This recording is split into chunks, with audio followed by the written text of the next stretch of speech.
네, 안녕하십니까. 14주차 온라인 수업 아동 권리와 복지에 대한 부분으로 이제 마지막 차시인데요. 원래 제가 내일 대면 수업을 하면서 기말 힌트에 대한 부분으로 좀 드리면서 전반적으로 이 아동 권리와 복지에 대한 내용을 좀 정리해 드리는 시간을 가지려고 했는데, 좀 전에 이제 대표 학생하고 통화를 하면서 제가 착각을 했어요. 이번 주까지 학교가 대면 수업을 지금 금지한다는 거에 대한 부분을 착각을 했어요. 제가 지난주 한 번만 빠진다는 걸로 착각을 해서 수업을 올리지 않았는데, 이번 주까지라고 제대로 이해를 해서 지금 온라인 녹화를 다시 마무리를 하려고 해요. 그래서 아동 권리와 복지에서 아동의 권리에 대한 부분을 여러분들이 마지막으로 이해하는 시간을 가지실 수 있도록 정리를 해드리면, 인간의 권리란 출생과 동시에 소유하게 되는 자연법적 권리이다 라는 부분으로 정리를 해봤고요. 아동 권리의 개념은 아동이 인간으로서 누려야 할 기본적인 권리를 총칭하는 것입니다. 성인에게 주어지는 권리는 아동에게도 그대로 적용되어지나, 아동은 아직 스스로 생존하고 보호할 수 없으므로 보호를 받아야 하는 권리나 양육을 보장받아야 하는 것을 추가하게 됩니다. 그래서 아동은 18세 미만의 모든 사람을 아동의 범주에 속하게 하고요. 그때 우리가 이제 줌으로 수업을 할 때 이 부분을 했는데,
begangen, dass ich Menschen sollte scheuen, dass ich Menschen sollte scheuen, welch ein törichtes Verlangen treibt mich in die Wüsten rein, treibt mich in die Wüste rein.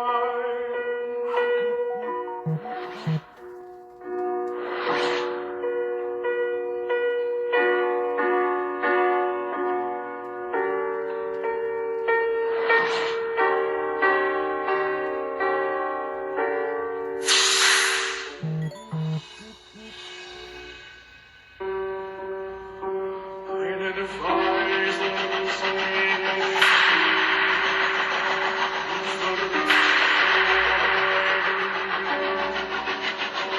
eine Straße muss ich gehen, die noch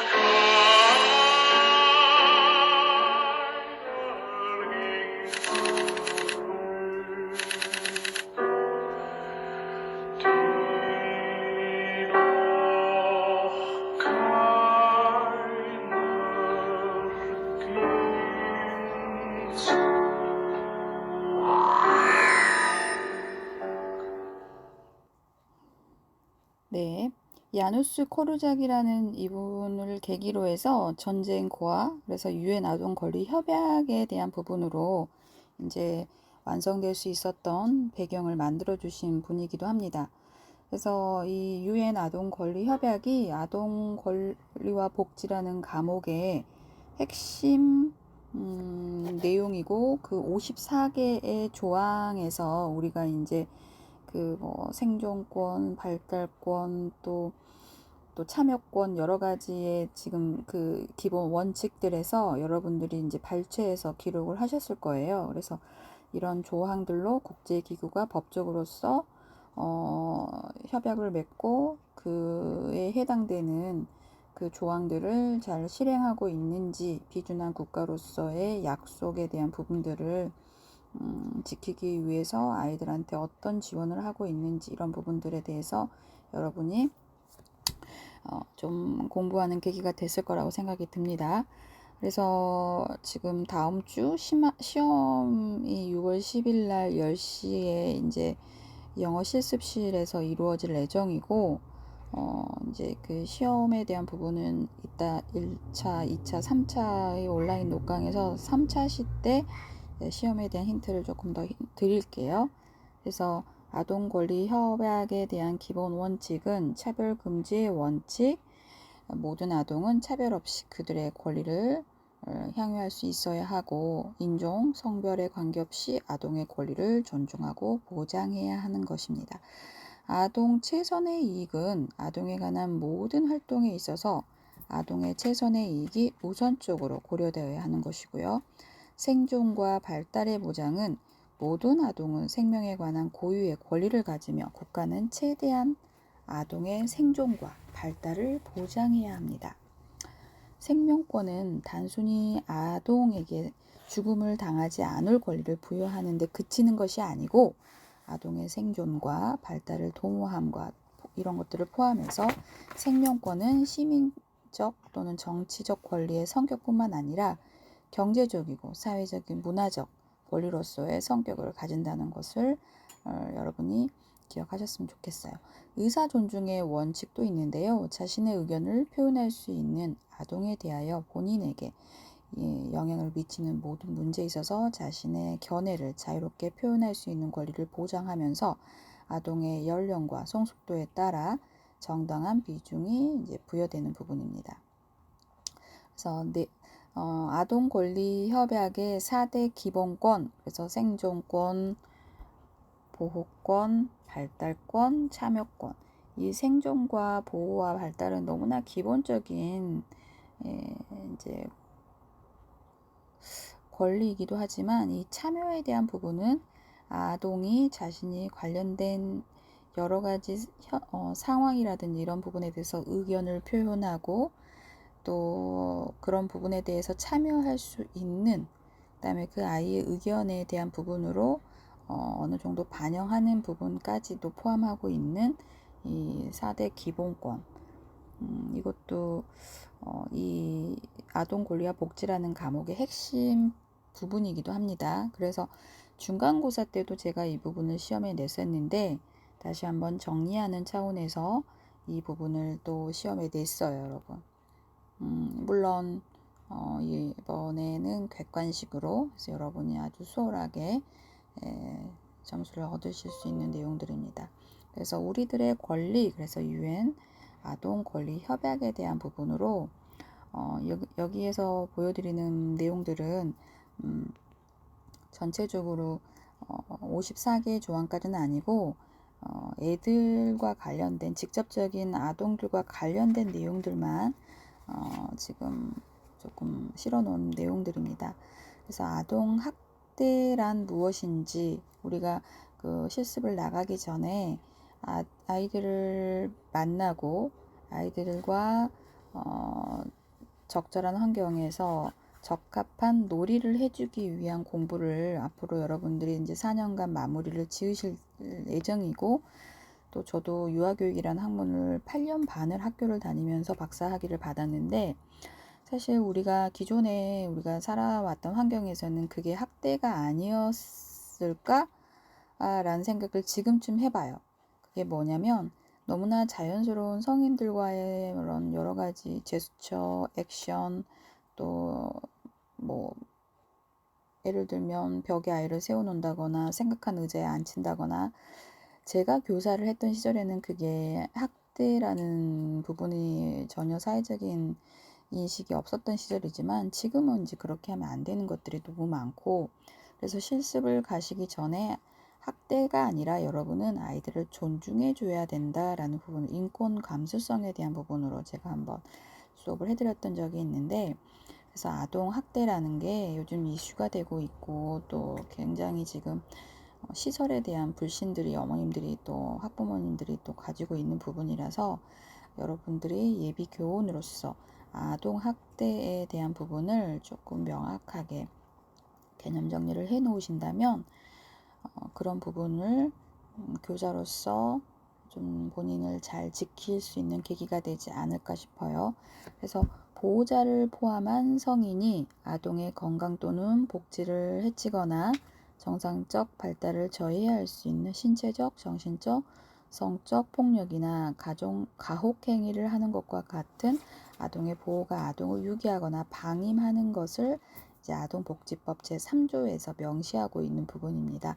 그래서 이제 금지에 대한 행위가 신체 학대, 정서 학대, 성학대, 방임 및 유기, 그래서 아동의 신체에 손상을 주는 학대 행위냐, 아동의 정신건강 및 발달에 해를 끼치는 정서적 학대 행위냐, 아동에게 성적 수치심을 주는 성희롱, 성폭행 등의 학대 행위냐, 아동을 타인에게 매매하는 행위, 또 아동에게 음행을 시키거나 음행을 매개하는 행위, 그래서 성학대.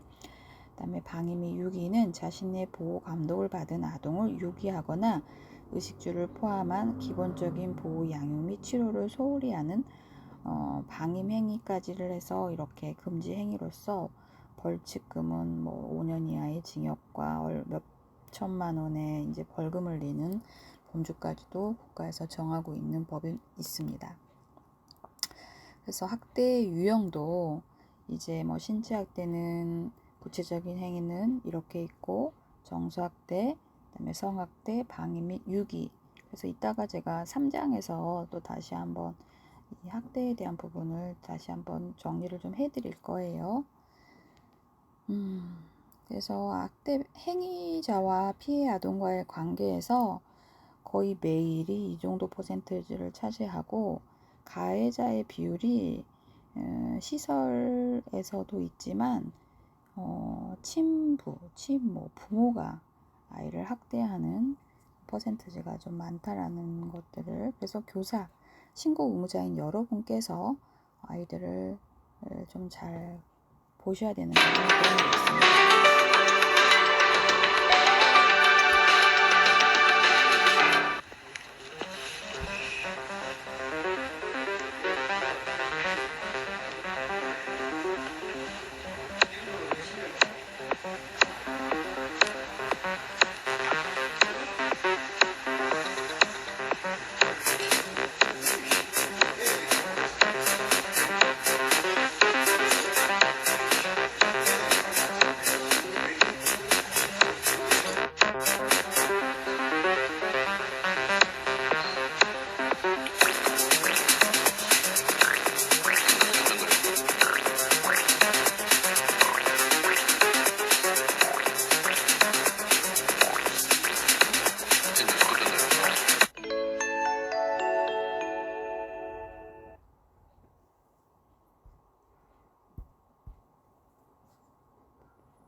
이렇게 이제 영상들 보셨지만 나도 몰랐다. 무의식 중 습관에서 빚은 아동 학대에 대한 부분들을 영상으로 이제 보셨던 부분인데, 그래서 우리가 알게 모르게 그냥 일상생활에서 하고 있는 여러 가지 행동들이 이제 내가 만나게 될 아이들한테 이제는 정말 좀 정돈된 모습으로 아이들을 만나야 되는 부분으로 조금 충격적으로 좀 준비를 하셔야 되지 않을까 싶어요.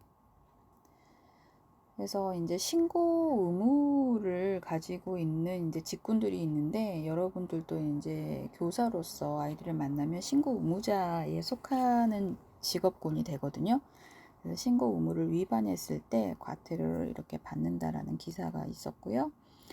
그다음에 이제 뭐 이런 내용들은 뉴스나 우리가 토론에서 그동안 많이 다뤘기 때문에 이 부분도 좀 건너뛰고, 아동 학대에 대한 결과로 심각한 손상을 입거나 후유증이 있고, 또 결국은 아동 학대는 개인뿐만 아니라 가족과 그 가족을 둘러싼 사회 문제가 되기도 하고요. 또 아동 학대는 결국은 부모를 통해서 아이한테, 또 아이는 또 성인이 돼서 자기의 자녀한테 이렇게 세대 간의 전이가 된다라는 슬픈 그런 공격성에 대한 부분이 결국은 정말 해결되지 않는 트라우마로 계속 남는다는 겁니다. 그랬을 때 아동학대가 발견되었을 때 또 아동학대를 어떻게 신고하고 어떻게 협력 및 지원을 해야 되는지, 이 부분도 제가 한번 다뤄드렸던 부분이 있는데, 저는 지금 기말에 대한 힌트를 좀 드려야 돼서 마음이 좀 제가 바빠요. 그래서 이거는 조금 넘길게요. 이 부분도 동영상이 좀 충격적인데 한번 보시겠습니다.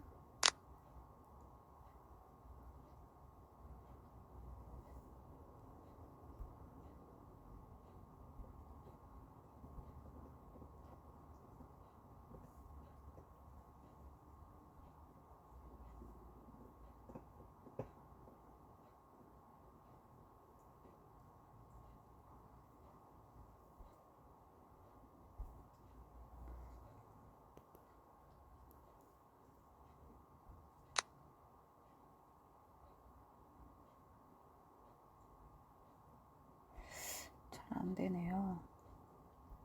이걸 좀 보여드리려고 했는데 이거는 좀 중요한 내용이었는데.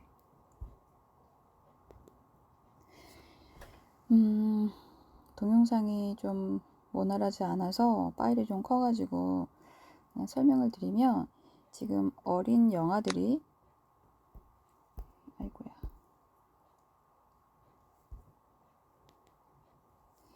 여기 보시면 이 지금 런닝 셔츠를 입은 이 흑인 형아가 지금 이렇게 팔을 잡고 있는 이 아이하고, 지금 여기 보행기에 앉아있는 이 아이들을 돌아가면서 막 때리는 거예요. 굉장히 강하게.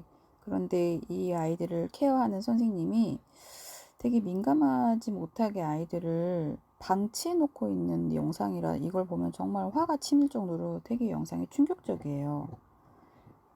그래서 좀 보여드리고 싶었는데 이게 영상이 좀 잘 안 되네요. 안타깝게도. 저는 넘길게요. Abuse, everyone gets a different picture in their mind. So we want to open this up for discussion and hear your thoughts after you see this daycare surveillance video.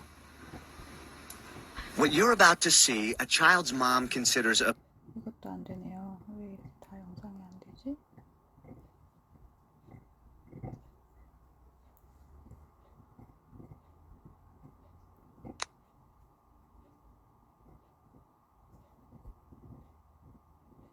이거 영상을 좀 꼭 보여드리고 싶었는데 이 영상이 안 돼서 좀 아쉽네요. 그래서 이제 유치원, 어린이집에서 아이들의 인권을 보호하는 학대와 방임에 노출되게 하는 교사의 특성을 6가지로 정리를 해봤는데, 사실 초임교사가 가장 많이 하는 실수 중에 하나가, 교사가 이제 하루 일과를 보내는데 해야 될 일이 너무 많고, 그게 이제 몸에 익숙하지 않다 보니 이제 굉장히 혼자만 바빠요. 그래서 교사가 너무 분주하거나 자신에게만 초점을 둘 때. 그래서 사실 우리가 유아 중심, 놀이 중심, 유아 중심이라는 말을 굉장히 많이 듣습니다. 현장에 가면. 그런데 유아가 중심이라고는 말을 하지만 원론적으로 들어갔을 때는 교사 주도형이었기 때문에 유아 중심 이런 말을 지금도 누리교과에서 개정 19 개정 누리과정에서도 이제 보건복지부나 교육부에서 우리 반성하자. 교사가 주도하지 않고 아이들이 중심이고 놀이가 살아나는 이런 부분으로 이제 캐치프레이즈를 외치는데 초임교사들이 가장 많이 하는 것 중에 하나가 본인이 너무 바쁘고 해야 될 것들이 너무 많다 보니까 아이들한테 초점을 맞추고 아이들이 뭘 원하는지 민감하게 살필 겨를이 사실 없어요. 그런 이제 그 허둥지둥하는 시간을 보내고 이렇게 1년을 보냈구나. 내년에도 이렇게 살아갈 수 있을까? 반성도 해보고 조금 이제 몸도 익숙해지고 하루 일과를 어떻게 하면 효율적으로 계획할 수 있는지 실행할 수 있는지에 대한 부분을 조금 동선을 고려해 보면서 익숙해지면 이제 시야가 넓어지는 부분이 있습니다. 그다음에 아동을 어떤 틀에 넣어 규정 지을 때 너는 그러고도 남을 애야. 너 그럴 줄 알았어. 뭐 이런 것들. 사실 우리가 그런 이야기들을 은연중에 주변의 어른들한테 많이 듣잖아요. 그러다 보니 그게 친해서 아니면 가까워서 할 수 있는 말이라고 생각할 수 있는 착각들을 하는데 어떤 틀에 넣어서 규정을 지어버리는 것들. 그다음에 발달에 대한 지식과 경험이 부족할 때 사실 4년제 유아교과를 나왔는데도 저도 현장에 가서 깜깜이가 되더라고요. 그래서 내가 이렇게 부족한가? 내가 4년 동안 뭘 배웠지? 이런 생각을 하면서 현장에 초임교사를 했던 기억이 나요. 그래서 부족한 것 같아서 2년간의 경험을 쌓다가 안 될 것 같아서 이제 대학원을 준비를 하고 서울로 이동을 해서 이제 교사로서 다시 이제 아이들과 함께 있으면서 대학원을 다녔던 기억이 있는데, 사실 이제 이론과 실제가 너무 다르다라는 생각을 초임교사 때 되게 많이 했어요. 4년 동안 뭘 배운 거야? 뭐 이러면서 혼자. 그런데, 이제 좀 익숙해지니까, 학교에서 배웠던 이론이 이거였구나. 이론과 실제가 다른 게 아니고, 우리가 급하게 외웠던 것들이 결국은 이런 이야기였구나 라는 게 어느 순간에 일치가 되고 눈에 보이던 시절이 또 오더라고요. 그래서 발달에 대한 지식과 경험이 부족해요. 누구나 다. 그래서 여러분이 부족해서가 아니고 이제 그런 부분을 현장에서 익숙하게 익혀내고 그런 부분을 이론과 접목시키고 시간이 필요합니다. 대신에 폐쇄적인 부분이 있다면 받아들이지 않는다면 변화는 없겠죠. 그래서 열린 마음으로 어떤 연수도 참여하시고 그런 부분에 대해서 되게 적극적으로 배우시는 자세가 필요할 겁니다. 또 이전 경험과 선행 지식에만 지나치게 의존할 때 아니야 이렇게 하니까 이게 맞아 이러면서 달라진 것들에 대해서 받아들이거나 이런 것들에 대해서 이게 뭐 절대적인 건 없거든요. 그래서 융통성 있는 부분이 필요할 것 같고요. 자신이 하고 있는 또 하고자 하는 교육에 좀 어떤 부분은 일정한 것은 이게 맞아 라는 똥꼬집이 아니라 교육적인 교사로서의 확신. 예를 들면 뭐가 있을까요? 제가 그 현장에 있을 때 유아여대 유아교육과 나온 학부모가 있으셨어요. 저도 그 학부모의 학력이나 뭐 그런 어디 학교 출신 이런 거를 물어보지도 않지만 이제 만 4세 반 아이가 우리 엄마는 유아여대 유아교육과 나왔어요 라고 말을 하고 다녔고 담임 선생님도 이제 그런 부분을 듣고 이제 전달해 주셔서 저 어머님이 유아교육과를 나오셔서 보는 눈이 뭔가 좀 편하진 않았어 라는 부분이 있었어요. 제가 이제 한전 어린이집 운영할 때 삼성동 코엑스 삼성동에 있었던 학부모들을 대면했던 선생님들이 연세대 출신 교사들이 많았는데 나주 한전의 혁신도시에 우리 선생님들을 세팅할 때 연세대 출신 교사를 세팅할 수 없습니다라는 말을 제가 했던 기억이 나요. OT를 할 때. 예, 그래서 선생님들이 약간 학벌에 대한 부분, 학부모들이 이제 서울대 스카이 출신들이 좀 많았고, 그래서 학벌에 대한 부분들은 좀 우리 선생님들이 약간 그런 부분들을 가지고 계셨을 수도 있는데, 아이부조차도 우리 엄마는 이화여대 유학교 나왔어요. 그러면서 이런 이야기를 할 때, 저희가 유아교육 다닐 때는 이화여대하고 중앙대 유아교과를 굉장히 알아줬는데, 지금은 뭐 그런 거에 대한 부분보다는 어떤 과를 나와서 내가 내 전공으로서 교사로서 전문성을 얼마만큼 잘 가지느냐가 중요한 것 같다는 생각이 들고요. 그래서 결국은 그 이화여대 유학과 나온 엄마는 나주에 있는 가정어린이집 교사를 원담임도 아니고 그 시간제 교사를 하고 계셨거든요. 그런데 오시면 맨날 뭐 우리 어린이집은 비디오만 보여준다, 원장님이 어쩌다, 동료 교사가 어쩌다면서 맨날 험담만 하시는, 그러니까 현장 경험이 전혀 없으시면서 조금 선생님들한테 스트레스를 주시는 그런 엄마였어요. 그래서 어설프게 뭔가를 아시는 것 같은데 잘못 알고 있는 것들이 너무 많았고, 근데 그 학부모가 아이가 이제 딸 하나 있었고 4세 반에 아들이 1세 반에 이제 남자아이 남매를 두신 학부모였는데, 남자아이를 보기가 힘들으셨나 봐요. 그래서 낮잠을 재워주지 말라는 이야기를 하시더라고요.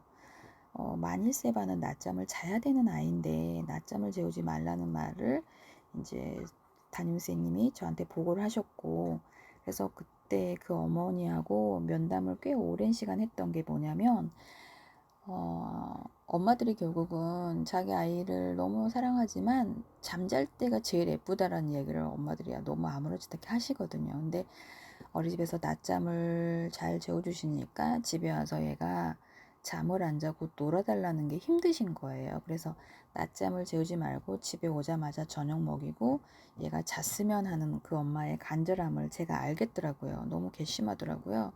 그런데 한 번은 제가 이제 낮잠 시간에 라운딩을 돌아보니까 아이가 책상에 엎드려 자고 있더라고요. 그래서 담임선생한테 쟤 왜 저렇게 자느냐 그랬더니 엄마가 재우지 말라 그래서 아이를 깨웠다는 거예요. 이거 아동학대 아닌가요, 여러분? 맙소사. 만일세 반의 아이가 잠을, 그 잠 못 자는 고문이 얼마나 고통스러운 건데 엄마가 재우지 말라고 해서 아이가 잠을 못 자고, 다른 애들은 2시간에서 3시간 가까이 자는데 걔는 잠을 못 자고 버티고 있는 거예요.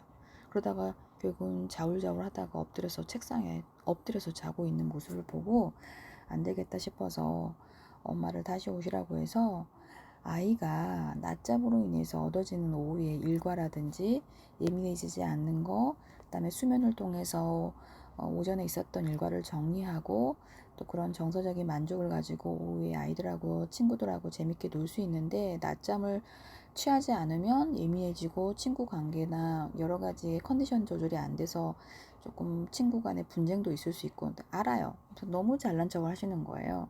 그래서 원장으로서 저는 이 부분을 꼭 재워야 되겠습니다 라고 했을 때, 이 학부모는 원장님이 나를 아동 학대하는 엄마라고 몰아간다고 저한테 또 막 화를 내시더라고요.